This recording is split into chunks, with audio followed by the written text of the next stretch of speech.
because there were more opportunities in casualty. Life insurance was full of actuaries, and I wanted to do something different, and that was the only other opportunity.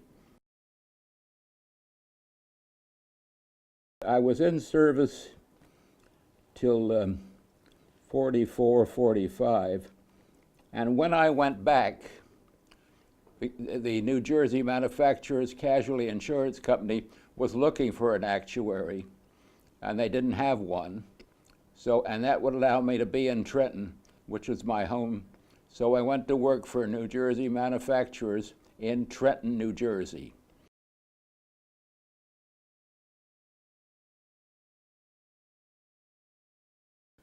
The head of the math department at Princeton told me about them. I didn't even know they existed.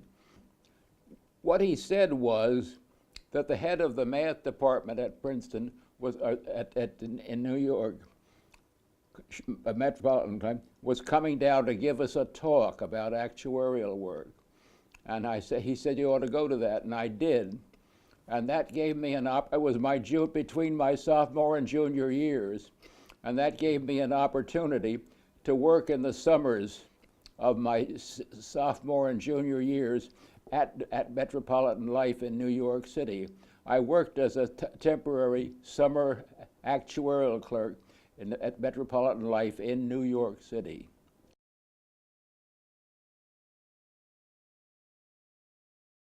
Well, I took the exams right after most of them after World War II, and I was admitted to the society.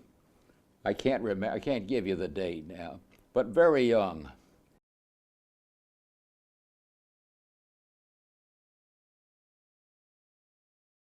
To the extent that they gave me a goal to work for, yes.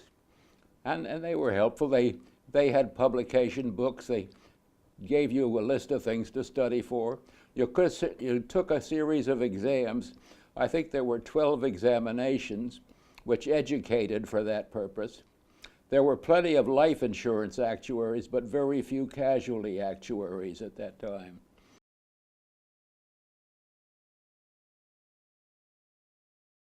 After you finished and became a member, the custom was if you wanted to write papers, and I wrote quite a few papers for the Casualty Actuarial Society, and I gradually moved through the ranks, and eventually on the board of directors, and eventually I was the head of the Casualty Actuarial Society for, I think it was a 2-year term, but I'm not sure.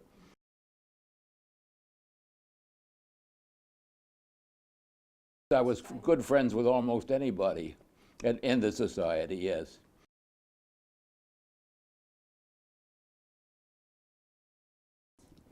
Well, it was an encouragement, a goal to work for.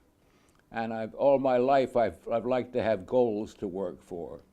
And it was the logical goal. There wasn't, to go back to my earlier statement, there wasn't much a math major could do but that. And the big field was life, and the empty field was casualty, so I decided to go for the empty field.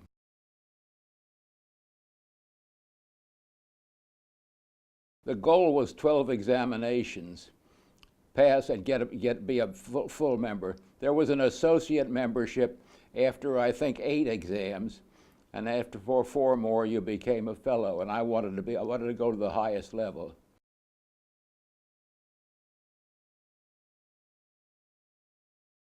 Well, there were very small membership in the Casualty Society, but because of the developments in other lines of casualty insurance, and because the life insurance was very crowded had a lot of people, there were more opportunities for a person with mathematical training in the Casualty Society, and I took the route where there was more training.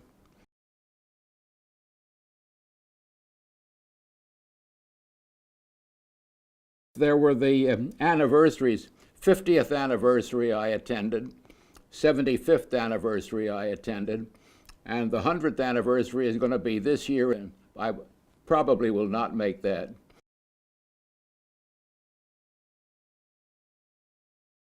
It made me very proud. Yes, I'm proud of myself and the society.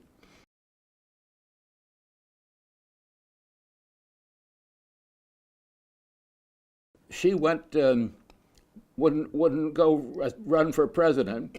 And I think I made a special trip up into Wisconsin, which was where she was working, and persuaded her that she should be a candidate. Her name was Ruth Salzman, S-A-L-Z-M-A-N. S-A-L-Z-M-A-N. She worked for a company in Wisconsin. But I talked her into doing it. She didn't want to do it because no woman had ever been that before.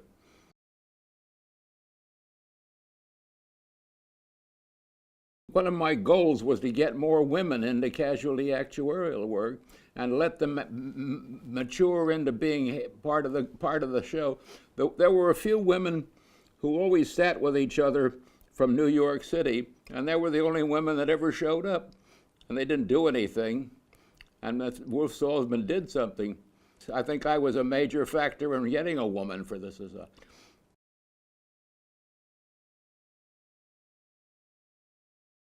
The emphasis on things that are mathematical. Mathematics, I don't know how it is today, but was never a popular subject with a lot of people.